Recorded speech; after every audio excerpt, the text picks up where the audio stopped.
Hi hello welcome back to my channel. మనం రెగ్యులర్గా చేసుకునే దోశలు కాకుండా రెడ్ రైస్ అండ్ రాగులు యూజ్ చేసి దోశలు టేస్టీగా ఎలా చేసుకోవచ్చో చూద్దాము. మనం రెగ్యులర్గా తినే ఫుడ్స్ని ఇలాంటి వాటితో రీప్లేస్ చేసుకుంటే టేస్టీగాను హెల్తీగాను ఉంటుంది. ఛానల్ ఫస్ట్ టైం చూస్తుంటే సబ్స్క్రైబ్ చేసి లైక్ చేయండి. ముందుగా ఒక గ్లాస్ రాగులు తీసుకోవాలి. అందులోనే ఒక గ్లాస్ మినప్పప్పు అండ్ 2 గ్లాసుల రెడ్ రైస్ అండి. 1 స్పూన్ మెంతులు అండ్ పావు గ్లాస్ పచ్చెనగపప్పు వేసుకోవాలి. ఇలాంటి మరెన్నో వీడియోస్ కోసం అయితే బెల్ ఐకాన్ క్లిక్ చేయండి.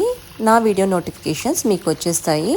ఈ రాగులు బియ్యంని బాగా వాష్ చేసుకొని సరిపడా వాటర్తో ఖచ్చితంగా 6 to 7 అవర్స్ అయితే నానబెట్టుకోవాలండి. ఇలా నానిన బియ్యంని మనం గ్రైండ్ చేసుకోవాలి. ఇలా గ్రైండ్ చేసిన పిండి బాగా ఫర్మెంట్ అయ్యే వరకు బయట పెట్టుకోవాలండి. చూసారా పిండి ఎంత బాగా పులిసిందో. సమ్మర్లో అయితే 3 to 4 అవర్స్కే పిండి పొంగిపోతుందండి. అదే వింటర్ అయితే 6 to 7 అవర్స్ పడుతుంది.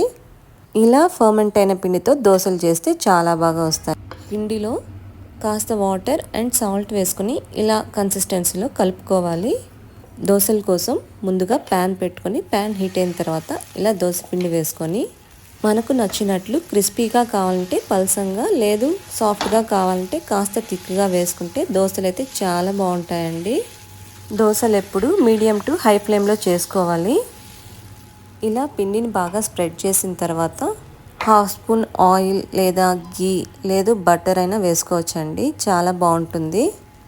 1-2 మినిట్స్కి దోశ బాగా కాలుతుందండి. కాలిన దోశని మరోవైపు తిప్పుకొని అటువైపు కూడా బాగా కాలిన తర్వాత సర్వ్ చేసుకోవాలి. చూసారా దోశ ఎంత బాగా వచ్చిందో.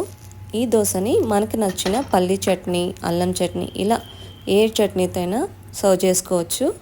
రెసిపీ ట్రై చేసి కామెంట్ చేయండి ఎలా వచ్చిందో. రెసిపీ నచ్చితే ఫ్రెండ్స్ అండ్ ఫ్యామిలీకి లింక్ అయితే షేర్ చేయండి. ఇలాంటి మరెన్నో వీడియోస్ కోసం మన ఛానల్ అయితే సబ్స్క్రైబ్ చేయండి.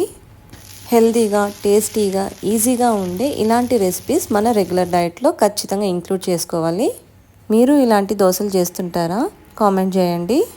ఇలాంటి మరెన్నో రెసిపీస్ కోసం do subscribe, like, share and comment. Bye bye.